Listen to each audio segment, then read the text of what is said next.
महाराष्ट्र राज्य मराठी पत्रकार संघ मुंबईच्या पंढरपूर शहर आणि तालुका पदाधिकाऱ्यांच्या निवडी जाहीर झाल्या असून पंढरपूर शहराध्यक्षपदी विनोद पोद्दार तर तालुका अध्यक्षपदी रामदास नागटिळक यांची निवड करण्यात आली आहे। महाराष्ट्र राज्य मराठी पत्रकार संघ पंढरपूरची वार्षिक सर्वसाधारण बैठक संघाचे पश्चिम महाराष्ट्र कार्याध्यक्ष राजेंद्र कोरके पाटील यांच्या अध्यक्षतेखाली आणि संघाचे मार्गदर्शक राधेश बादले पाटील, शंकर कदम, राजकुमार घाडगे, विवेक बेणारे, डॉक्टर राजेश फडे, ॲडव्होकेट अरविंद जाधव, नागेश आदापुरे, मनोज पवार, तानाजी जाधव यांच्या उपस्थितीमध्ये पार पडली।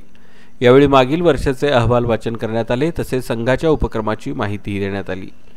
याप्रसंगी पंढरपूर शहर कार्यकारिणीमध्ये शहर उपाध्यक्ष धनंजय राक्षे, कार्याध्यक्ष सुरेश गायकवाड, सचिव कुमार कोरे, खजिनदार संजय यादव, प्रसिद्धी प्रमुख दादासाहेब कदम, शहर समन्वयक मारुती वाघमोडे, शहर संघटक नेताजी वाघमारे, सदस्य विक्रम कदम, आशा क्षीरसागर यांच्या निवडी जाहीर करण्यात आल्या।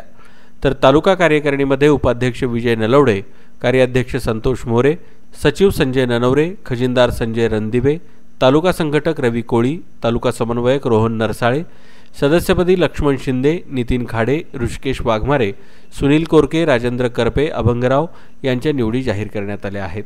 या बैठकीसाठी पत्रकार संघाचे पदाधिकारी सदस्य उपस्थित होते।